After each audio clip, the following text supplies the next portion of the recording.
السلام علیکم ناظرین، آپ دیکھ رہے ہیں ذیشان سید یوٹیوب چینل۔ ناظرین، آج بات کریں گے اسلام آباد ہائی کورٹ نے نگران وزیر اعظم انوار الحق کاکڑ کو ایک بار پھر طلب کر لیا۔ لاپتہ افراد کے حوالے سے کیسز ہے جو کہ 2022 میں یہ درخواست دائر کر دی گئی تھی، اور آج 2024 ہے، یعنی کہ 2 سال گزرنے کے باوجود بھی کچھ لائے عمل نہیں ہوا۔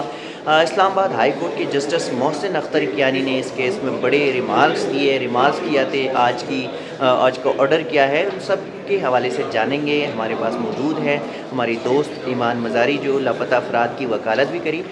میڈم ایمان مزاری، یہ بتائیے کہ آج اسلام آباد ہائی کورٹ میں کیا ہوا، جسٹس محسن اختر کیانی کی کیا احکامات؟ جی، آج تو جو سب سے اہم بات ہے وہ یہ ہوئی کہ ایک دفعہ پھر وزیر اعظم صاحب کو طلب کیا گیا ہے۔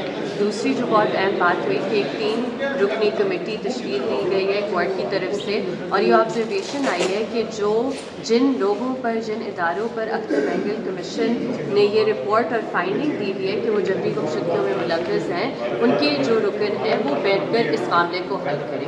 تو یہ ایک بہت اہم پیش رفت ہوئی ہے اس معاملے میں، اور ہمیں امید ہے کہ عدالت کی طرف سے جو آج بھی آبزرویشنز آئی ہیں وہ ہمیں یقین دہانی کی بات یہ ہے کہ یہ جو اسٹیٹ پالیسی ہے اسے ختم کرنا ہوگا، چاہے وہ کورٹ کے آرڈر سے ہو یا ادروائز۔ اچھا، ایک اور جسٹس کیانی صاحب نے یہ کہا کہ حکومت کسی کی بھی ہو، نگران ہو یا منتخب حکومت ہو، 3 بندوں کے اوپر ایک کمیٹی بناؤں گا میں، ان کے آرڈر جاری کروں گا، اور وہ بھی مستقبل میں بھی وہ کمیٹی ہوگی، اور لاپتہ افراد سے متعلق جو کچھ بھی ہوگا وہ ذمہ دار کی کمیٹی کی ہوگی۔ اس میں ڈی جی آئی، ڈی جی ایم آئی اور ڈی جی آئی بی کا نام انہوں نے لیا۔ تو اس کمیٹی کی تشکیل کے لیے وہ ابھی ڈائریکشن دی یا وہ اپنی ججمنٹ میں کریں گے؟ جی، انہوں نے یہ تو اناؤنس کیا تھا کورٹ میں، اور اے جی صاحب کو بھی یہ بتایا تھا کہ میں آپ کے سامنے یہ اناؤنس کر رہا ہوں کورٹ میں، لیکن آبویسلی جب ڈیٹیل آرڈر آئے گا اس میں اور کلیئرٹی ہمیں مل جائے گی کہ کورٹ کی کیا ریزننگ ہے اور کورٹ کن گراؤنڈس پر انہوں نے یہ کمیٹی تشکیل دی، اور یہ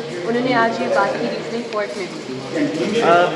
وزیر اعظم کو دوسری دفعہ بولا ہے، بلکہ تیسری دفعہ بولا ہے نگران وزیر اعظم کو 2 دفعہ، ایک دفعہ آج وہ کراچی میں ہیں، اس سے پہلے وہ دبئی میں تھے، تو وہ کیوں پیش نہیں ہونا چاہ رہے؟ ان کی وجہ سے اٹارنی جنرل کے موقف تو کچھ خاص کلیئر نہیں ہے، جو مجھے تو سمجھ نہیں آئی۔ آپ کیا کہنا چاہیں گے؟ وہ خود آ کر اپنی صفائیاں دے، میں اللہ کا شکر ہے ان کی اسپوکس پرسن نہیں ہوں، تو وہ آ کر اپنی صفائیاں دے دیں کہ کیوں انہیں فیلڈ ٹرپس کا زیادہ شوق ہے اور وہ عدالت میں پیش ہو کر جواب نہیں دینا چاہتی۔ یہ کوئی چھوٹا موٹا مسئلہ نہیں ہے، یہ بلوچستان کے طلباء کا مسئلہ ہے، ان کی جان کا مسئلہ ہے، ان کی سیفٹی کا مسئلہ ہے۔ جو انفورسڈ اپیئرنس ہے، جبری گمشدگی ہے، وہ انسانیت کے خلاف جرم قرار دی گئی ہے۔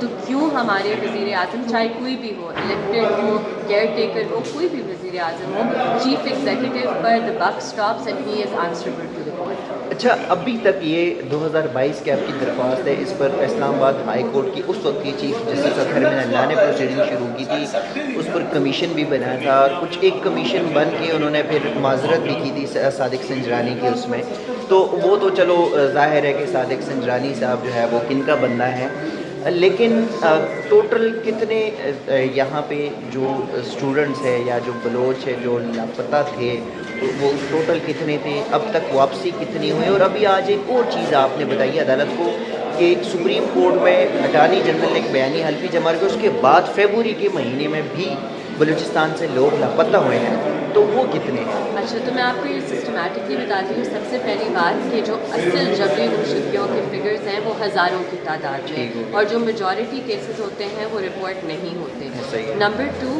کہ جو ہم نے لسٹ پرووائڈ کی تھی 2022 میں، وہ صرف کوئی اکتوبر تک کیسز تھے جب کمیشن فارم ہوا تھا، اور ہم نے ایک لسٹ دی تھی، تو وہ لمیٹڈ کیسز ہیں، وہ تمام 2022 کے بھی نہیں ہیں، وہ صرف 68 کیسز تھے 2022 کے، اور اس میں سے ابھی 12 بچے ابھی تک بازیاب نہیں ہوئے، اور اس میں فیروز احمد بھی شامل ہے جس کی الگ سے ریٹ پٹیشن بھی ان کے ساتھ کلب ہوئی ہے۔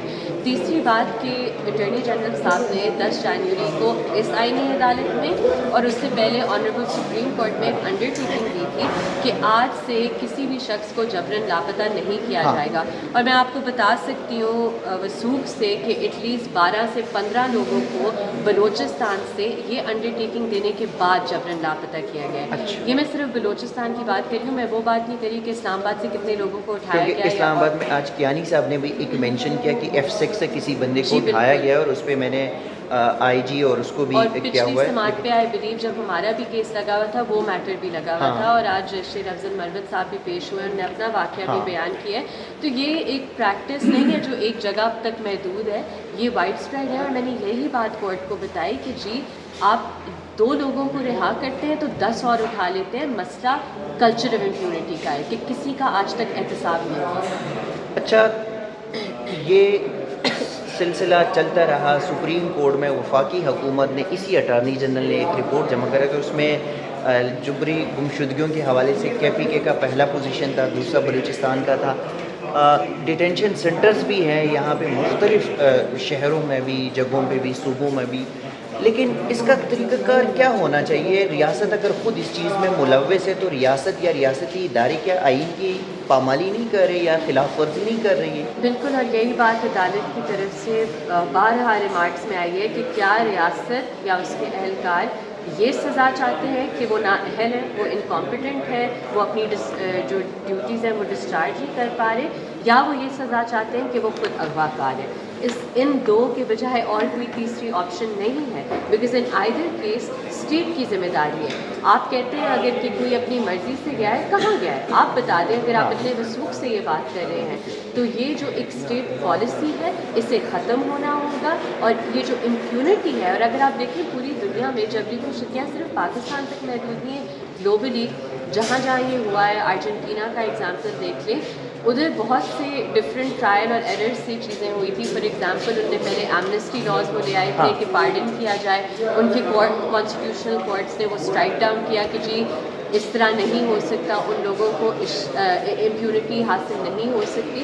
تو اب ادھر بہت لوگ بات کرتے ہیں ٹروتھ اینڈ ریکنسیلیشن کمیشن کی. میرا یہ خدشہ ہے کہ اب وہ ٹروتھ اینڈ ریکنسیلیشن سے آگے بات چلی گئی ہے، کیونکہ آپ کیوں یہ سمجھتے ہیں کہ آپ لوگوں کو آخر بتائیں گے کہ جی آپ کے پیارے جو 10 سال سے 20 سال سے لاپتہ ہیں وہ مر گئے ہیں، تو ان لوگوں کی کیا ریئیکشن ہوگی؟ Thank you madam.